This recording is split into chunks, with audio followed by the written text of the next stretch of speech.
Welcome into the latest edition of the ESPN FC. I'm Dan Thomas, joined by the very colour coordinated today, Ali Moreno and Stevie Nicol with me. We also welcome to the show Julien Laurent and Don Hutchins. So Don, let's start with you because obviously things are a bit quiet at the moment. So we thought we'd ask you what it was you wanted to talk about. You told our producer that you think Mane is going to be a massive failure at Bayern. Why? I did not say a massive failure. I did not say a massive failure or he would bomb. I've just got a hunch, Dan. He'll go there. He would have been preparing to sign with Lewandowski and Leroy Sané and Julian Nagelsmann. The manager might be under pressure. Lewandowski's not even going to be there. He'll get his goals. He'll probably win the Bundesliga. But losing Lewandowski takes Bayern backwards like you wouldn't believe. And I just think it might be... I don't think he's going to bomb as much as Gini van Alden, that's for sure. But when you go away from Liverpool, grass ain't always greener. To that point then, are Liverpool better off without him but with Darwin, Don?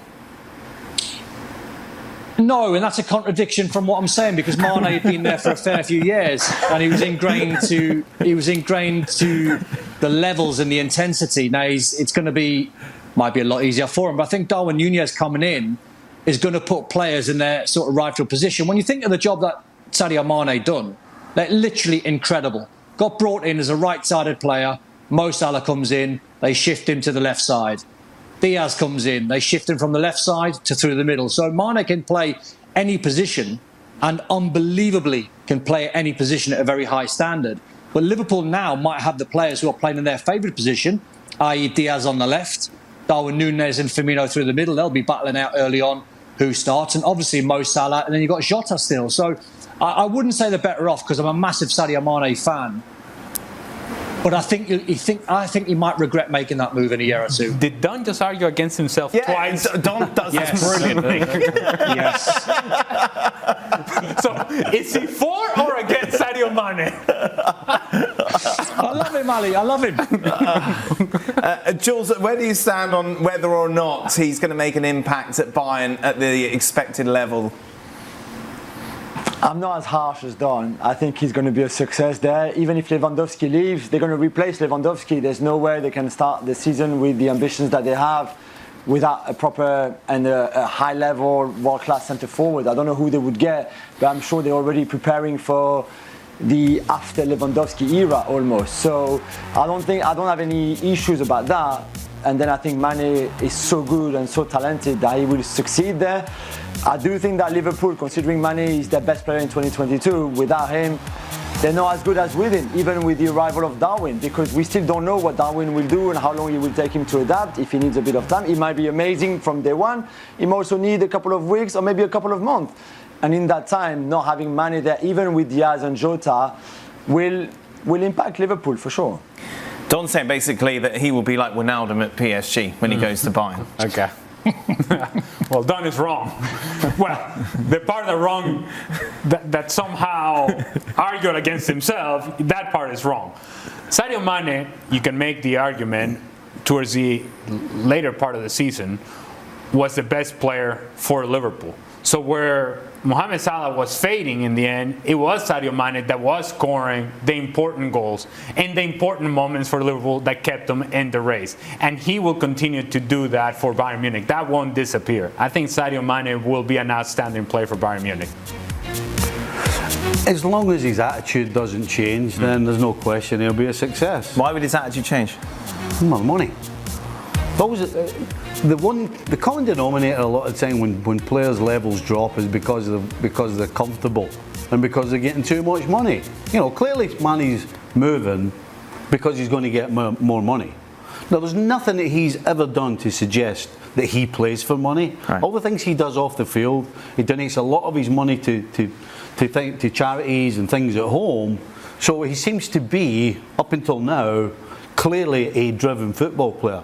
And if he stays that way, then absolutely 100% he will be a huge success at Bayern. Absolutely no question. And I think there's a point to prove from Sadio Mane. He stays that way. Yeah. Well, there's a point to prove from Sadio Mane's perspective, and that is, okay, my success wasn't just because I was in the platform that Liverpool provided me and Jurgen Klopp and Mohamed Salah. There's something to what I brought that wasn't always appreciated, and I'm going to take that to Bayern Munich.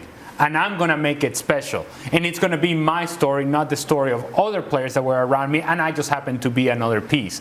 I think there is something here for Sadio Mane in taking this jump and saying, I'm going to separate myself from Liverpool. It was a great time. I enjoyed it. But I think this is a challenge that I want to take on. Liverpool better off now or at the end of the season?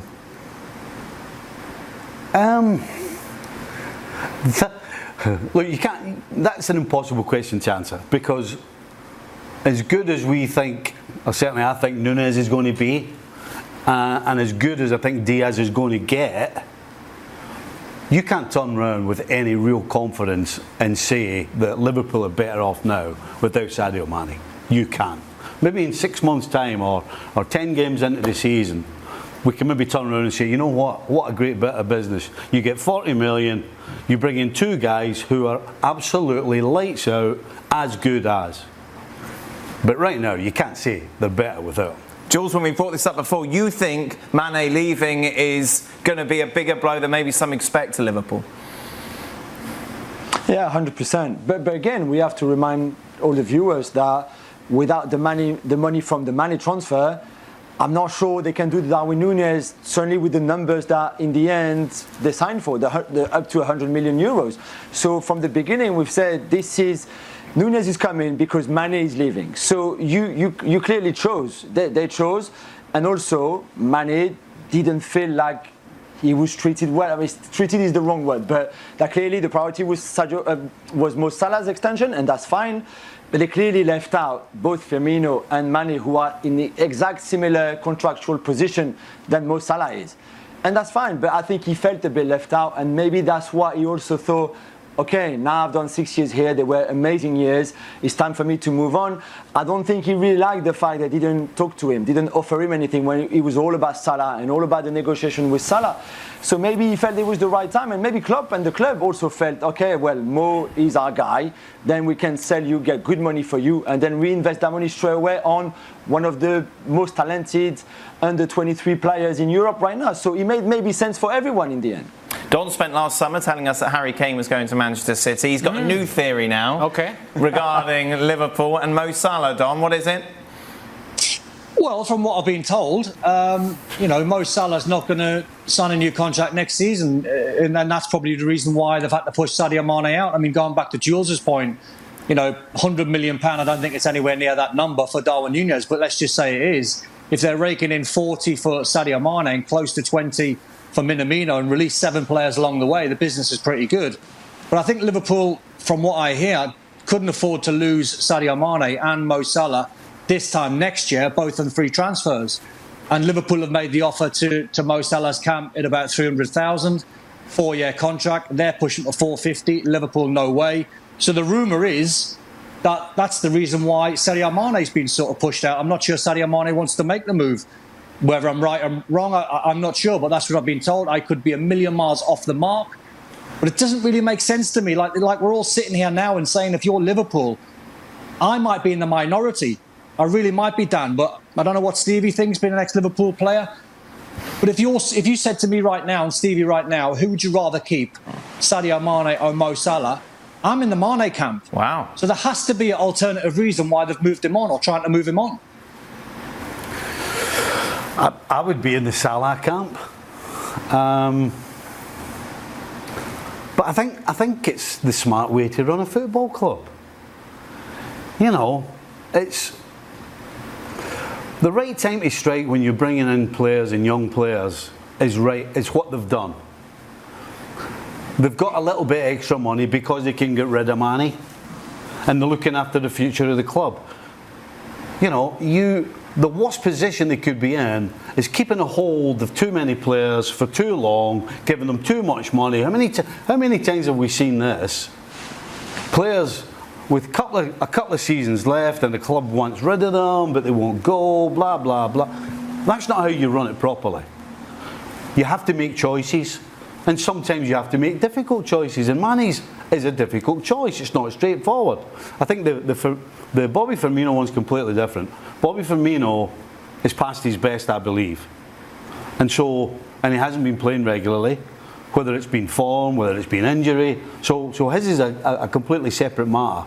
But the Mane Salah one is you'd make a decision.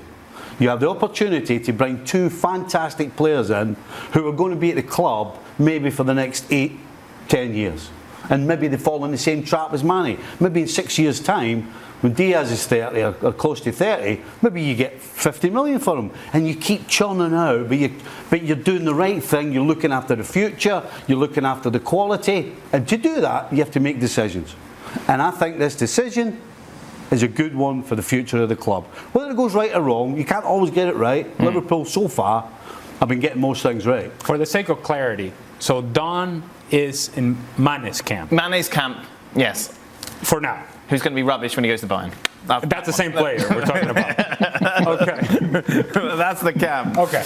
Now, last week reflected on Stevie and Jules' picks for the Premier League season, and it's time to reflect now on what Don did. And that is Don, by the way. People don't believe us when we put up that picture of him. Wow. I know. Goodness, No, it's Don. I remember Don when he looked like that. It's crazy. Don, your prediction's not too bad, mate. City, Liverpool, United, got you. Leicester, Arsenal. Obviously, no Spurs in your top 6. No, well, I mean, What's wrong? Everybody got City, Liverpool, and Spurs- Chelsea in the top 4.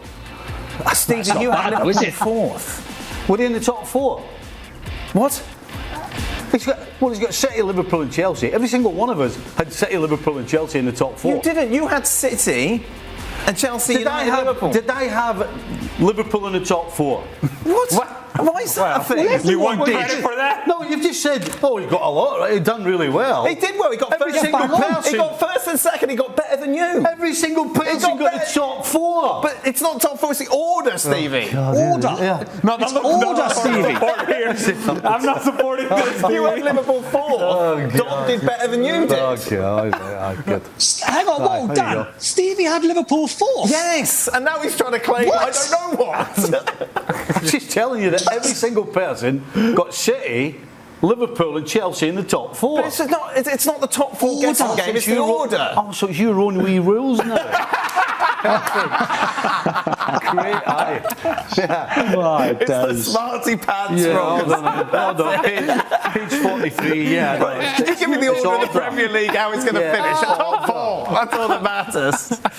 All right, so this is Stevie's, by the way. Should we have Well, a look at... he got Kane wrong. Right, so you got Chelsea, that's wrong. Manchester United, wrong.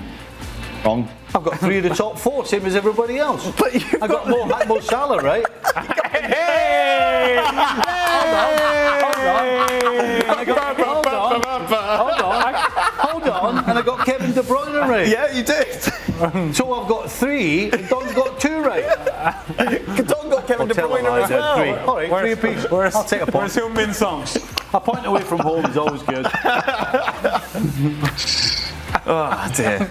Wasn't Son top scorer? No. No? No. No? No. No? No, you're not sure. Look at his face. He's not sure. I can't remember if it was a tie or not. You're kind of halfway. I can't was remember if shared, it was Jules was it a tie? Was it shared? Was it shared? I think it was shared, wasn't it? Yeah, they I think shared. So you get half a point. Yes. No. 0.5. Half a point. 0.5. Oh, what page is that on? If it's shared, you get half point. Well, yeah, that's half a point, isn't Yeah. it? That's standard. So Don beat you. No, he didn't. Yes. And don't beat you at anything. Right, let's have a look at Ali's pick, shall we? Look at this, a City. Hold on a minute. You said nobody recognises Don. Who's Look at this that. guy? Look at that. Doesn't he look like Alejandro in that picture? Your Well, son. yeah. You look like your son a lot there. Well, look at that. Yeah. Look at that hair. Look at that smile. So you got- life was great. You got City right, and then obviously Chelsea. You had Liverpool 3rd. Stevie, you had Liverpool 4th, didn't you?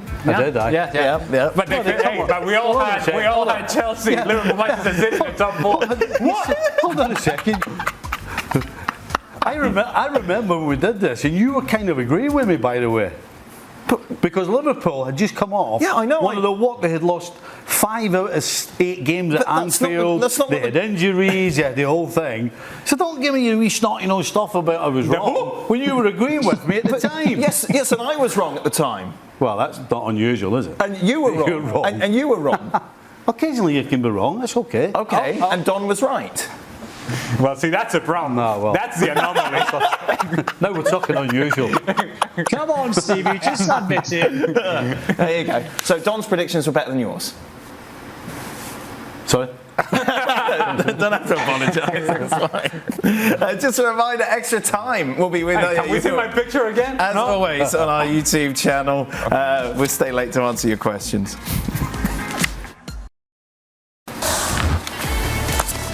We were expecting Vitinha to be on the move this summer, and indeed he has made the switch away from Porto, and he's gone to PSG. According to reports, he's set to join the French champions for 40 million euros. Jules, does this get you excited? Very excited. I'm a big fan of Vitinha. He had a wonderful season with Porto. He was, I think, the best player in the Portuguese league this season, not just in Porto. He's a similar profile to Marco Verratti in the sense that he's a small player, very technical, who plays in midfield either as a double pivot or in a midfield 3 as well. He can play as a 10 or as a number 8. I think the difference with Verratti, I mean, he's much younger and he doesn't have the same experience or anything, but he's very hard-working, even defensive-minded at times if needs be, which I think can help PSG under the new manager, whoever that is, Galtier or Zidane, more Galtier probably. And I think he would be just fitting well in that team, alongside Marco Verratti, maybe alongside a third midfielder too. Let's see who that would be, but I think Vitinha, with all his talent at 22 years of age, is a really positive signing from PSG. I know Gab's not on, but I will bring up financial fair play. Jules, is it just out the window? Do PSG have to sell anyone, or does it not matter anymore? No, they have to sell. They have to sell, and they even brought back to the club Antonio Enrique, the former sporting director, just for him to focus on sales. There's a lot of players that they want to offload, really, especially in midfield. We go back to that area of the pitch where they have loads of them, and not many of them have played last season and will play next season anyway. It's a bit similar in defense, where they're still trying to do Skriniar from Inter, but they also need to let the lack of Diallo goes, for example, and players like that. So it'll be the same in midfield. And we said that last season, and they didn't sell anyone apart from Mitchell Bakker to Leverkusen. This time they really, really have to sell.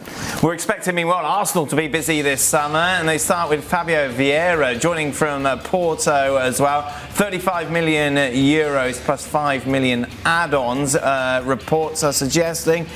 Jules, is this the addition that Arsenal need? I think he would be a very, very handy player for them. He's a profile like Bernardo Silva, not at that level yet, but in the sense that he's very versatile. He can play as a right winger, left winger, as a second striker, as a number 10, but also as an 8, a bit deeper in a midfield 3, for example. He's got that technical ability, clearly, that the ball never leaves his left foot, for example. He's young, he's 22, he's got still a lot of things to learn, and there's a lot of room for improvement, especially that he really had one big season in Porto, and that was last season. But it's a work in progress, really, and I think that's what Arteta wanted. He wanted a young player capable of playing in all those different positions, very, very good on the ball to beat the press, for example, or the pressure from the opposition. So again, and left-footed, very important. They wanted someone to be able to play as a left-footer in midfield. So it ticks all the boxes for Arteta. He will maybe need a bit of time to adapt and maybe start as a sub this season, but I think he could easily develop into something very interesting. Let's take a look, shall we? Other players that Arsenal are chasing as well. Tielemans, Rafinha, Gabriel Jesus and Lisandro Martinez. Jules, can they get all 4 of them if they wanted? Say everything kind of plays out. I don't know if all 4 of them are realistic, really. This is a lot of money. Even if I think individually each deal is a good deal. You know, if you can get Gabriel Jesus for 40 million plus some bonuses, this is good. Lisandro Martinez around the same price, good. They're young players, they're very talented, they're versatile. Again, something that Arteta wants. He wants players to be able to play in different positions, which is the case of pretty much all the players that you name. Rafinha is one that maybe is a bit more expensive, of course. I don't know if all 4 of them are really possible. Gabriel Jesus right now is the most advanced one, where really they're closing in. They will have a second offer in very soon to Man City, whose valuation is 40 million plus bonuses, plus around 10 million bonuses. I think a little bit lower is very realistic for Arsenal, and he will be the main guy up front. And then for the others, it's just what the offer can be and how much negotiation they can into with the other 3 clubs. But at least they're showing, what they want on the market quite early. They have a good idea of the players that they want. They might not get them all, of course, but already I think the names that I mentioned and the name that they're chasing it's quite positive because they're clearly very intelligent players, very versatile, as we mentioned, very talented, of course, young, all under 25 years old. And this is exactly what they wanted this summer. From that list of 4, Don, which should Arsenal prioritise? Oh, I tell you what, if they got Gabriel Jesus, that would be a signing. I mean, Rafinha's some player. I think, was on the radar of probably Liverpool at one point before Luis Diaz come in. But I think Jesus would be a statement signing. I'd be, if you're a Man City fan, you might be a little bit gutted that he does move on. The work that he's done there, the amount of character he's got, the way he works his socks off at the end of the season. He finished the season really strongly, got an eye for a goal, fantastic attitude, can play different positions. Never a problem for a manager, whether you want to play him off the left, off the right, through the middle. I think that would be the one where I think Arsenal fans would get excited. It's a good list, by the way. Lisandro Martinez is a good player who can play at the back or in midfield. But Jesus, I think, would be the one, Dan. If you got him through the door, gives you a massive chance of getting top 4 next season. Wow. That much of a game changer, Stevie? Yes. They need somebody to put the ball in the net. And they also need some experience as well. Got a lot of young guys, particularly in the forward line. And so Jesus, I think, would be good for them. I think it would be good for him as well. I think it would maybe take the shackles off him. I always got the impression at City that the way he played, he felt as though he had to prove himself every single time he stepped on the field. Right. And it was as though he had a little bit of weight on his shoulders. I think that might disappear because he'll know he'll play every time at Arsenal. So I think, I'm with Don. He's the most important one.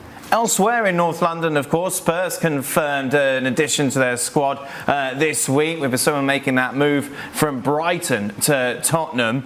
Don, you've probably seen more of him than any of us. How good a player is he? Amazing player, Dan. Makes the game sometimes look very easy. He can play another one that can play different positions. He can play as a 6 if needed. You can tell him if he wants to be disciplined in the game, he'll sit in. If you want him to bomb on and play as an 8, the game looks very easy to him. He can take players on. He could do with a little bit more goals. I think if he goes there, I think he should be setting his targets at double figures. He's got the quality. I think when he's played against the big sides like Liverpool, Man United, etc., I think he's turned it on. I think enough managers have watched him progress over the years. And a great age at 25, good physique as well. You looked at potential 1 or 2 Portuguese guys coming in at 5'6", 5'7". Well, Basuma's at a good height, good range of movement as well. He covers the ground very easy. So for the fee, I think it's a fantastic signing for Spurs. Yeah, what's striking there, Jules, is that obviously everything Don has said has been so complimentary. £25 million seems like a bargain. Yeah, 1 year left on his contract. This is the key here. And he was never going to renew over there. So it's either you sell him now and you take pretty much what you get offered, but this is still 25 million for someone they bought for 10 from Lille 3 years ago. It's a really good, you made a good profit. It's really good profit considering you already, the amortization of the transfer fee from Lille is already gone.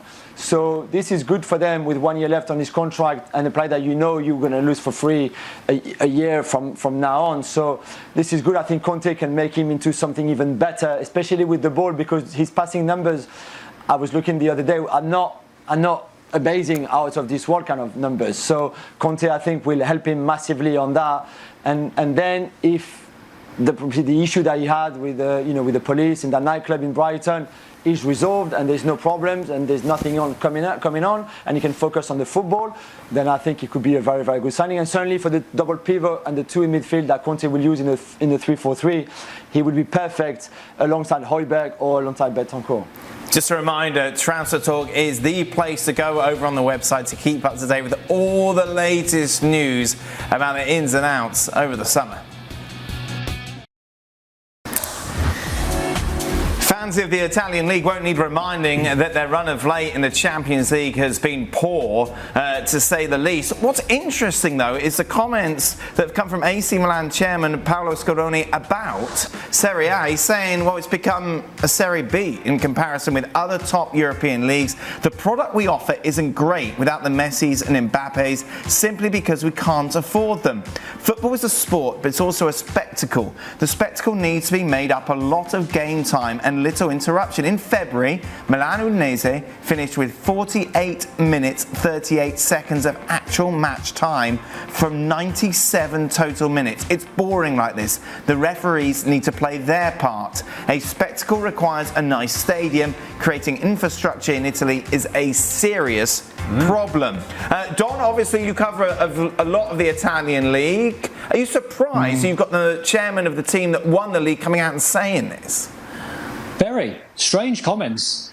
I mean, very, very strange. I mean, correct me if I'm wrong, wasn't the Man United Atletico Madrid game, the last half an hour of that game, played in something like 7 or 8 minutes or something because of the tactics involving Atletico Madrid and ball boys, etc., and wasting time? I think it's a pointless argument that he's trying to put forward. I mean, I understand it, by the way. I mean, you know, when he's talking Messi and Ronaldo's and you're talking finances, Serie A hasn't got enough money.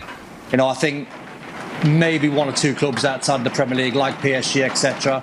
I think everyone struggled in COVID times. It certainly happened in Spain. I think in England they could afford to sort of ride it.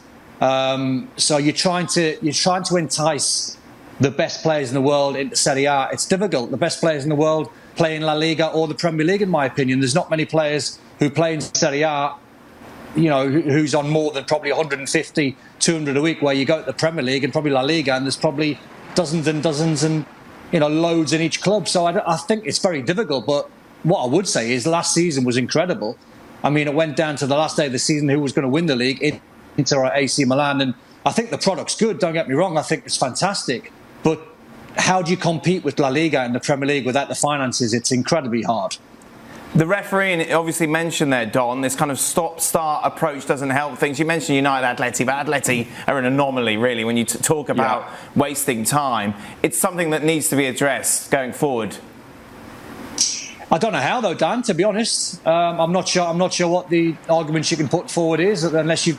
I mean, I was talking to someone a couple of weeks back, and I find it incredible that only in football, when you think of the top-level sports out there across the world, and everything's by the second, everything's on a clock, and you wonder why, with the money that we've got in the game in football, right across FIFA and UEFA, we haven't then gone away to someone, actually some sort of 5th or 6th official standing there with the stopwatch and actually pinging the stopwatch every time the ball goes out to play. And all right, the game might last 120 minutes or 110 minutes, wherever it might be. But at least you're getting a pure 90 minutes of football where you'd like to think the ball's going to be in play for a larger period of time than, 48 minutes. So I think something can be done. I'm just not sure how many arguments you can put forward apart from that one. Jules, back to Scaroni's quote, you look at it and you just feel concerned from an Italian point of view. It brings up infrastructure. We've discussed this a lot on the show over the years. You can't quite see how things are going to change. No, that's true. I mean, I disagree with Don completely. I'm not surprised at all by those comments. This is the debate that's been going on in Italy for a long time, how you make the league more competitive, how you make it better. The game time is the pure example. They're the lowest of the 5 big leagues in terms of game time every week. Not just the game that was mentioned in the quotes. This is a problem. And the infrastructure, you're right. Every time they try and they bid for a big tournament, they never get it. And that's the only way, really the only way, one of the only ways to get that infrastructure better is to organize a Euros or a World Cup and get money that way to build new ones or refurbish the old ones that they have, because they're all pretty much old. But look at the clubs who are trying to be a bit more proactive and try to get those new stadiums, whether it's the Milan clubs or the Roman clubs. They're struggling. There's so much red tape and paperwork, and it's so complicated in Italy to get anything done and anything going anywhere. Gab would tell you it goes mad every single time. And it's the same for football clubs, and it's the same for stadiums. Some have tried for 10 years now to get a new brand, modern stadium, and it's not even near getting ready or getting even started. So it's a big problem, but the money is an issue, and that's why they're thinking about getting a private equity company to invest in the league, like the CVC deal in France and like the CVC deal in Spain, which might be part of the solution. But they've got so many issues pretty much everywhere that it will take them a long time to even get closer to the top leagues who are the most attractive and the most competitive. whatever you may think of the level of play in Serie A, I think we can argue back and forth, and people will have their positions, and I think the results kind of speak for themselves. I'm going to go to how the league is presented. We're watching Serie A on TV, and we live in a high-definition world nowadays. The way that the league is presented aesthetically looks very much standard definition. The stadiums, dim. The presentation of the games, dim. The play on the field, also dim. So if you're somebody who's a casual fan of the game, and you have the Premier League here, or you have La Liga here, and then you have the option of watching Serie A, you put the two products side by side, there's no question that you're attracted to the bright lights. Whatever you may see from Serie A is simply not exciting and engaging enough to where you'll sit there and watch a game that you don't have a true connection with, which you may do in La Liga and you may do in the Premier League. You're not doing it in Serie A. I mean, they're not producing any players themselves, which obviously would be the start for me. The money side of it is a no-brainer. You get more money, you bring more players. The thing I would say about on the field, what do you expect your league to look like when your best teams are signing players from the Premier League that are over the hill? Players like Ashley Young. You can say, okay, they signed Lukaku, but because he couldn't hack it. Yeah. You've got Juventus, arguably the biggest team in Italy over the last 10 years, 9 titles in 10 years, is signing somebody like Aaron Ramsey that nobody else wants. So why is everybody surprised, and why is the guy at the top surprised when the football's not particularly great? Because you're signing players that are past it or just not good enough for the top flight. That's why you're not good. Last word on this to you, Don. Well, I'm obviously pro Serie A. I've always been a big fan and always will be, because I love watching Italian football, and I find it amazing that, you know, when you teams like Napoli and Inter and Milan playing it ridiculously good old stadiums. But Jules has got a point. When you look at the Premier League and you look at the teams in Spain, the standard of the stadiums are so much better. I think Inter weren't far away under Antonio Conte. If he wasn't forced to leave through financial problems, and I think that's the crux of it, to be honest. There's not enough money washing around in Italian football to build better stadiums, to attract better players. Stevie's got a point. I mean, AC Milan go out and sign Olivier Giroud and Zlatan. Fantastic names, but both at 38, 39 years of age at the time. So how do they go and try and attract better young players? The whole thing regarding recruitment, more money into every single club from TV deals has to be a lot better. But I'll always stand by Serie A because I love Italian football. So maybe I'm in the minority, but I love it. Just a reminder, the Gab and Jules podcast continues throughout the summer. You can check that out over on our website.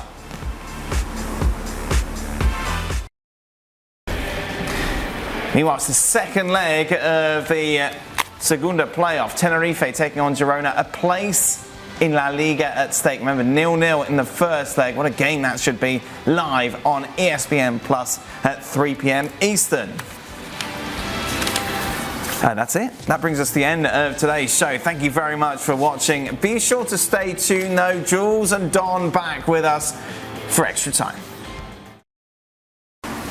Welcome into the latest edition of Extra Time. Thanks as always for your tweets. Ali and Stevie are alongside with us. I don't know what you were doing.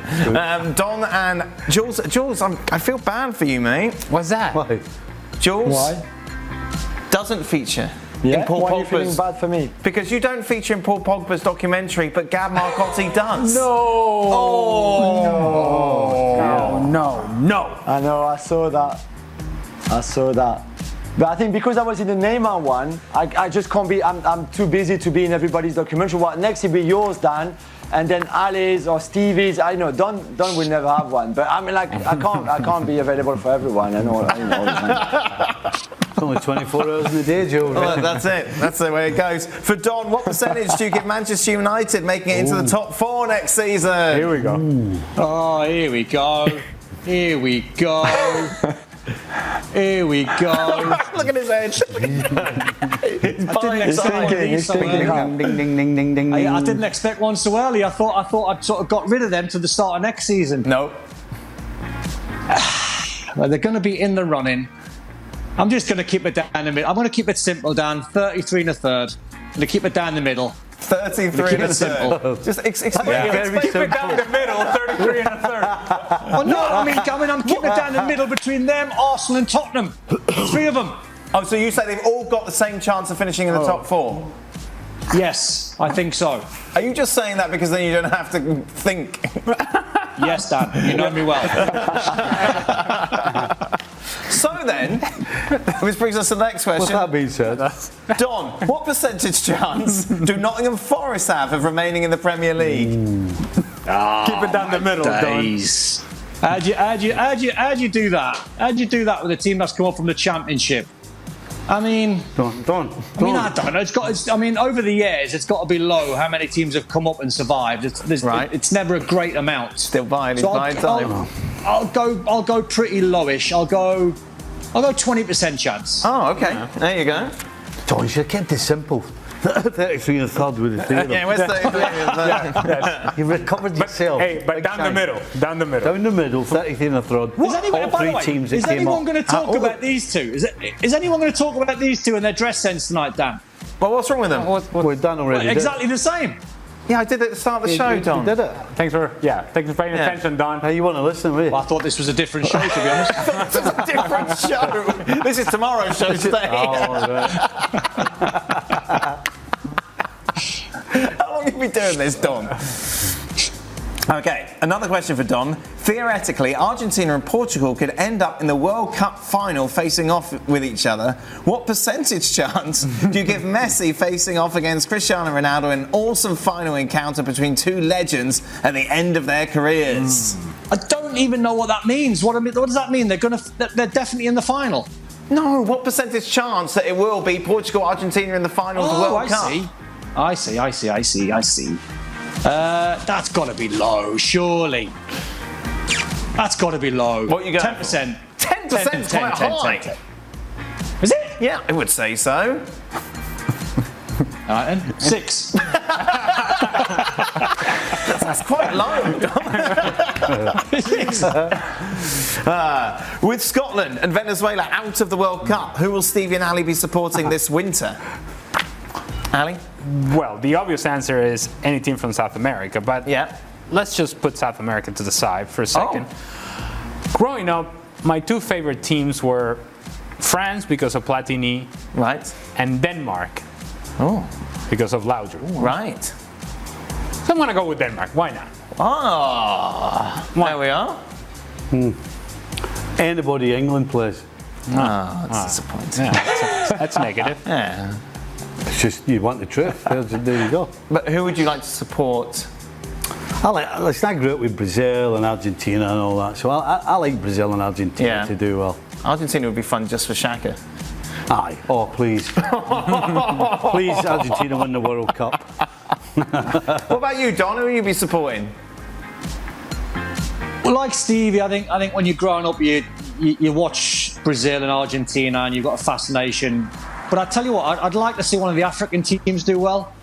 I'll go for Senegal. I'll keep an eye on them. I'd like them to do well. Your boy's obviously born in England. Will they support England? No, Scotland. What if they want to? They're not in it. So, like Stevie said, they were giggling the other day when England lost 4 against Hungary. So that's a good sign. But they're English, aren't they, Don? Yeah, but I'll drum the Scottish side into them. It's taken a while. It's taken a while. One of them the other day. Your daughter supports England. Aye. And what about Michael? Oh, he's Scotland. Right. So she just supports England to annoy you? No, as a kid we went on holiday. She was only about 5. We were on holiday. Right. And there was some kids table tennis thing going on, right? And it ended up my Michael and Katie were in the final, right? And Michael won. And so the guy, when doing the prize giving with the kids and the whole thing, went, and our 2 winners are from Scotland, Katie and Michael, and she's like pulling the guy's arm, and he's like that, and she went, I'm English. Oh, that take was that, a take cut that, deep, take that. Stevie. I'll tell you, Take that. That was not enjoyable. Wow. Take that. She had a right English accent as well. Yes. I'm English. Wow. And she's maintained that throughout. Oh, aye. She thinks she's English. But she is English. Well, she is Well, English. she is English. Yes. Yeah, she thinks not, she's not she English. thinks. Born in England, She is. France against England. How is the Laurent household, Jules? There's nothing English into my kids, apart from the fact they were born in London, but that's it. Well, that's quite a big thing. That's an easy thing to overlook. The worst that can happen is Detail. a France v Wales final. But I think we're safe on that one. Right. So, yeah, no, it's all about France. So you're- what about you, though? you're- Because in your household, between Brazil and England and the US, Well, yeah. the boys will have to choose. England is who they obviously is who they support. Brazil when England get knocked out. That's pretty much the way it goes. But Jules, so your son will be representing France at cricket then? So cricket is a little bit. So rugby is Wales, of course. They go for Wales rugby. But the cricket. Yeah, enough said. Listen, the cricket is the England and Wales cricket board. So even if they're Welsh, they play with England. So we can get in that way. To be fair. Double standards. That sounds like they're singing "God Save the Queen." Yeah. Don, what's the biggest fight you've ever seen in a locker room? Oh, fantastic one at West Ham, Dan. And it was David James, Paolo Di Canio, Christian Daly, and they all got involved. Paolo started it. Jamo then got involved. Christian Daly, who was quite lively, he then got involved. Paolo moonwalked out of that fight like you wouldn't believe and left Jamo and Christian Daly at it in the dressing room, and it all went off. Wow. Was David was James wearing his incredible. gloves at the time? Jim was a big lad. No, Jamo's just like, he's just a specimen, Dan. He's like Aye. 6'4", Yeah. 6'5". He's ripped. It's like He's a me big looking in the lad, mirror. but Shaq. Christian Daly can Christian's look like after that. himself. Right, Christian's a wee skinny guy. right. Well, a tall skinny guy. But Not when he come to West Ham, because he was addicted to doing wide arm pull-ups, Stevie, and he was like a Rocky. Oh, he was yeah. nailing them. Do you remember your And he was wide arm ripped. pull-ups days, Stevie? I couldn't do one. You know these things, I'm like that. I'm trying to pull the bar down to get my chin under it. Yes. The least shocking news of the day. Biggest fight you've seen, Stevie? Not No. many, no. No? One at the Revs, which was on the field. Right. Two of the boys got after it. One ended up with blood everywhere. Right. That was at training. Aye. Right. Aye. Hey, you had control of the That was a situation, training. Stevie. Oh shit. Well, it just well, this thing just happened like that. There wasn't a build up. There wasn't a falling out, an argument. Right. It was kind of like two dogs. You know when the dogs just for some reason look at each other a certain way and then both. Right. I mean that was Oh. yeah. No, that was a lot of blood. Did you send Mariner in there to try and sort it out? Well, actually, the rest of the players sorted it out. Okay. Very quickly. Right. Fortunately, it didn't last long because Right. there would have been a lot of damage on both sides had it lasted long. Ali?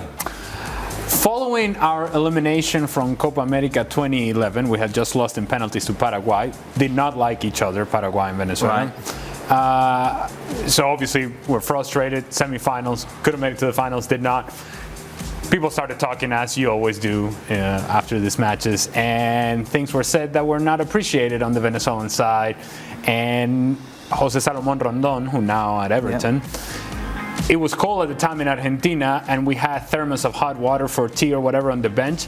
He thought it would be a great idea to grab the thermos, about this big, and just shot put it into the stands where the Paraguayan fans were. Oh. So this thing blew up, and now everything just... Wow. You know when there's about 20 people involved in a fight and you're just moving side to side, everybody's moving all at the same time, it looks like a rugby thing. That's exactly how it was.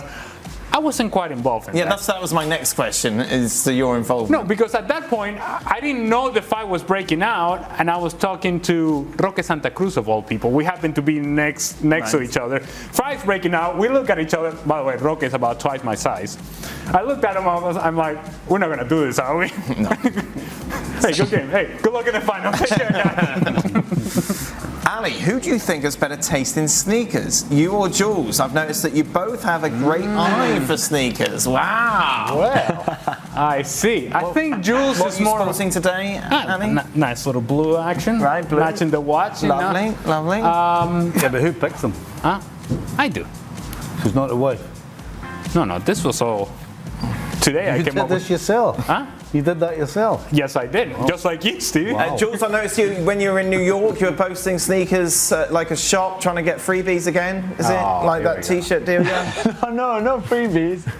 No freebies, but in New York, as you know, there's a lot of amazing sneaker shops. So I filled my boots really there. And by the way, I don't know if Ali knows or if he saw on social media, but I mentioned the Venezuela under-20 team that went into the final of the famous Toulon tournament in France last week, and I got a lot of love from Venezuela fans about it. But it was fully deserved because Segovia and his team are a wonderful generation for Venezuela. So good luck to him good luck to him and to them in the future, because what they did in the Toulon tournament was really, really sensational. Mm-hmm. We're coming, baby. Well, what's that got to do with sneakers? Hello. You like those? You like those? Right. I say that Jules I think he prefers sort of like the basketball shoe sneakers type thing. The high tops. I don't quite pull those off all that nicely. Didn't we commentate the Toulon tournament together We did, once? you and I. There was nobody there. We were talking about everything that was happening on the thing. The famous Toulon tournament. I noticed you never said there was no spectators. By the way. But wasn't it like it was only 40-minute halves? We were so happy. Like, that was a great moment. Yeah, there was a lot of rubbish. That was a The highlight. game we did was a lot of Well, rubbish. the commentary though was exemplary. I wonder why they don't ask us to do that anymore. For Stevie, there's talk of Mesut Ozil moving into esports after his spell with Fenerbahce. What? My question is, does Stevie know what esports is? No. What is it? do you have any idea? You've been silly. What do you mean, silly? What is it? It's playing professional video games. No. How would I know anything about I that? don't know. Maybe it's on Seriously? your radar. Your Mario Kart What? ways. Do you think you could do Mario Kart professionally?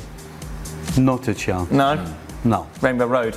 Rainbow Road? No. No. Oh, Rainbow Road. You know you can get college scholarships now for that for esports. Scary. Oh. Yeah. There you go. just Okay, saying. Joshy on it. Maybe. I'm just saying. Yeah. So what does E stand for? Entertainment? Maybe. Electronic. Electronic. Electronic? Hmm. Yeah. Oh, well. I don't know. Electronic, yeah. Yeah. See, you didn't even know. No. So how would I know? What? Well, I know what esports is. I just don't know what the E stands for. Right. Well, you clearly don't know that much about it indeed. You don't know what it stands for. Right. Oh, no. Your lack of preparation. Do you know what ESPN stands for, Stevie? Here we go. That's like me saying, oh, I know what the SNP is, but I don't know what it stands for. Okay, you work for ESPN, Stevie. What does it stand for? Oh, I have no idea. What's the E stand for? Electronic Sports Network. That is it. We are done. We will be back tomorrow for more here on ESPN. Yep. FC, you know Electronic FC. Sports Network. Stop saying electronic. Definitely not electronic. Yeah.